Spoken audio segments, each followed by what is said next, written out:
오늘은 동방박사 서사, 동방박사 이야기를 좀 하려고 합니다. 동방박사 하면은 떠오르는 이미지가 이제 주일 합격 때 이 성탄 앞두고 성탄 전날 연극하는 이야기로 생각이 많이 드는데, 동방박사 이야기가 사실은 그렇게 교회에서 뭐 설교라든가 아니면 여러 가지로 중요하게 다루어지지는 않는 것 같아요. 그러나 이 동방박사 이야기는 굉장히 또 드라마틱한 이런 스토리가 있어가지고 또 연극 무대라든가 아니면 뭔가 좀 흥미로운 무대를 할 때는 또 사용되기도 하고, 굉장히 좀 판타지적인 느낌이 있죠. 동방박사 이야기 하면은 동화 같고. 근데 동방박사 이야기는 사실은 그냥 어린아이들 동화책에 나오는 그런 판타지나 동화 정도가 아니고, 그 안에는 되게 중요한 신학적인 함의가 담겨 있습니다. 실제로 성서에 대한 이 사회학적 접근으로 아주 유명한 리처드 호슬리라는 분은 이 동방박사 이야기를 가지고 그 이방인들의 계시 수용, 이방인들은 계시를 수용했잖아요. 이방인들은. 근데 유대인들은 그 계시를 거부한 거, 이 두 개를 가지고 그걸 해석하기도 하고, 혹은 그리스 로마의 제국 통치에 대한 뭐 저항 정신이 이 안에 있다고도 하고, 혹은 계시 문제와 관련된 여러 가지 그런 신학적인 문제들이 동방박사 이야기에 담겨 있다, 그렇게 얘기를 하면서 되게 강조하는 분이에요. 이분이 쓴 크리스마스 해방이라는 책 보면은 이런 것도 굉장히 잘 다루고 있죠. 그리고 또 한 분은 이제 하비콕스라고, 이분은 이 동방박사를 이 타 종교에서 온 그런 지혜의 스승, 구루라고 하는데, 이 구루로 보고 기독교와 타 종교와의 관계를 어떻게 해야 되는지를 이 동방박사 이야기를 통해서 해석하기도 하고, 이런처럼 동방박사 이야기를 가지고 되게 다양한 접근을 많이 합니다. 근데 생각해 보면은 보통 구약의 메시아를 유대인들은 오랫동안 기다려왔잖아요. 오랫동안 기다려왔는데, 정작 그 그리스도 메시아가 왔을 때 그 메시아를 찾아서 온 사람들, 멀리서, 그리고 그 그리스도를 알아보고 만난 사람들은 유대인들이 아니고 비유대인들이라는 게 되게 놀라운 거죠. 더군다나 마태복음은 보통 유대적인 관점에서 유대인들을 보라고 쓰여진 복음서라고 알려져 있단 말이에요. 근데 유대인들을 위해 쓰여진 복음서의 첫 이야기인 동방박사 이야기를 보면은 유대인이 아니고 비유대인인 이 사람들이 오히려 그리스도를 알아보고 그리스도를 만나기 위해서 동방에서 왔다는 거. 이걸 보면은 여기 안에는 진짜 되게 오늘 제목처럼 그런 이방인 수용의 신학이 이제 담겨 있다, 그렇게 생각할 수 있습니다. 그래서 오늘 이 시간에는 동방박사가 과연 누구였나, 그걸 좀 구체적으로 오늘 하고 내일하고 두 번에 걸쳐서 좀 살펴보려고 합니다.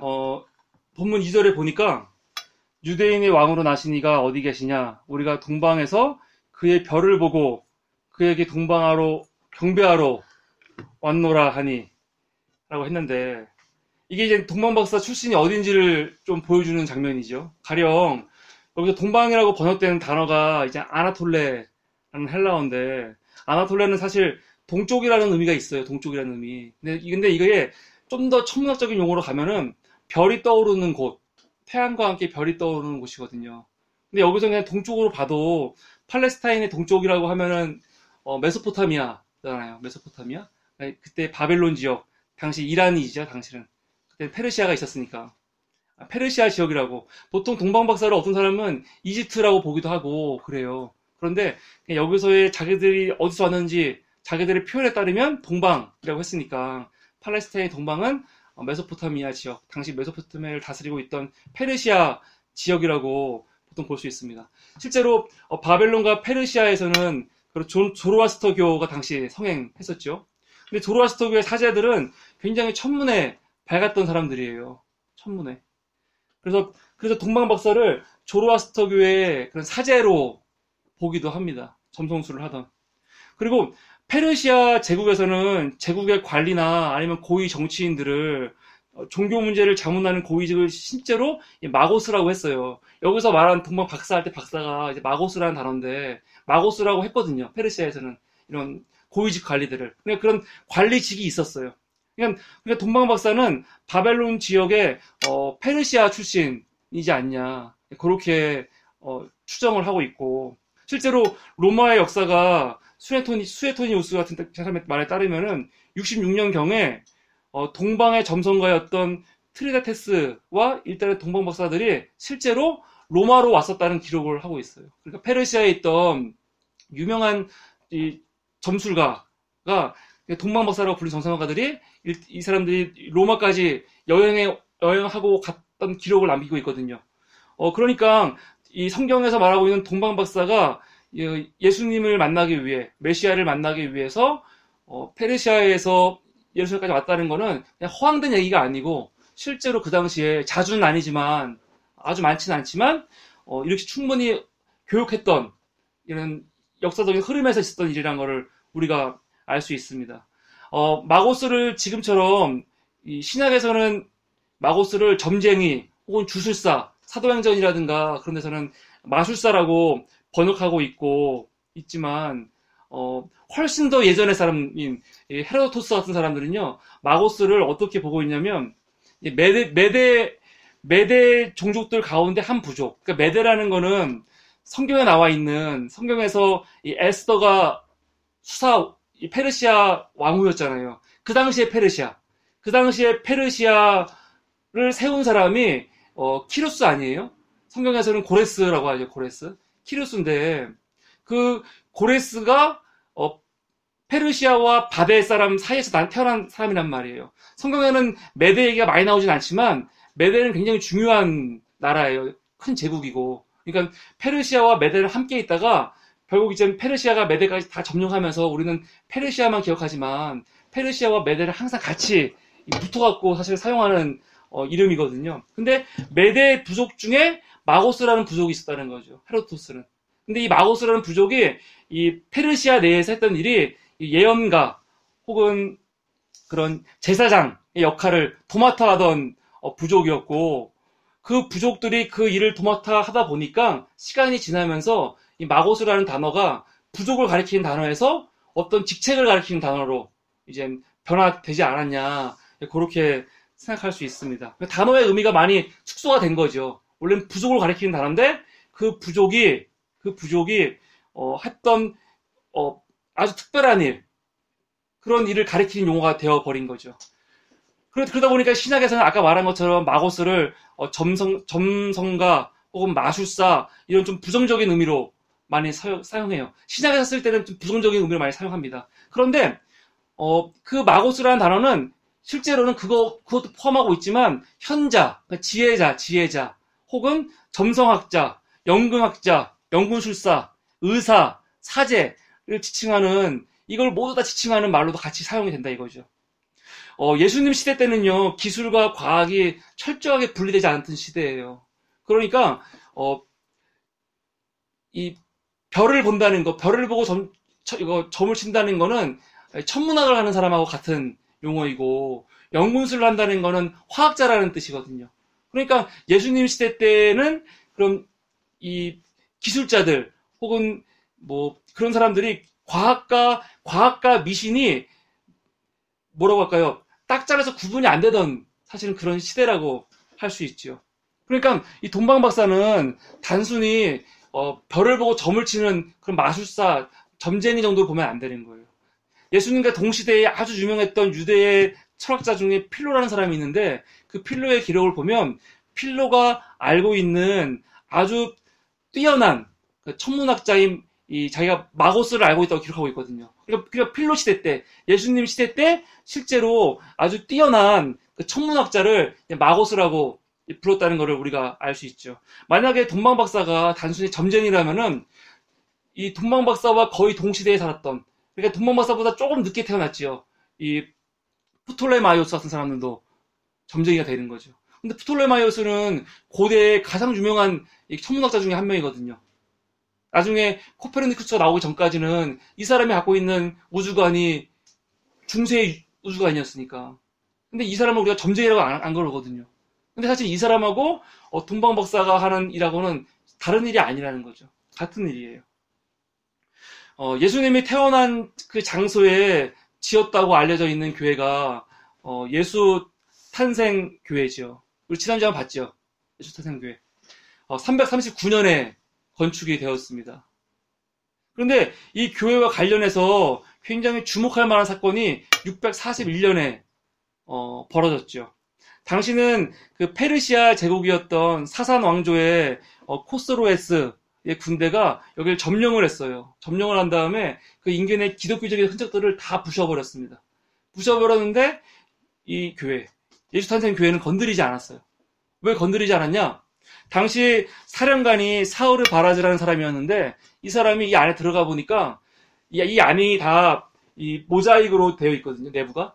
근데 그 모자익 중에 동방박사 경배하는 모자익이 있었는데 그 모습이 그 사람들이 볼 때는 자기 선조 페르시아 마고스의 모습으로 본 거예요. 그래서 이걸 건드리지 않았어요. 그러니까 페르시아 사람들이 볼 때도 동방박사의 모습이 자기들의 선조인 마고스 선조의 모습이라고 본 거죠. 3세기 때 알렉산드리아의 클레멘트와 오리겐 같은 유명한 교보들도 이 동방박사는 페르시아 사람이다라고 말하고 있습니다. 그러니까 교보들 같은 경우는 그래도 예수님과 거의 동시대는 아니지만 훨씬 더 시간적으로 가까웠던 시대 사람이잖아요. 근데 그때까지 전승으로는 동방박사가 다른 쪽이 아니고 페르시아 사람이라고 이제 알려져 있던 거죠. 그러면 우리 그런 기록들을 봤을 때 그럼 동방박사는 정말로 페르시아 출신일 수 있겠구나, 그런 생각을 할 수 있습니다.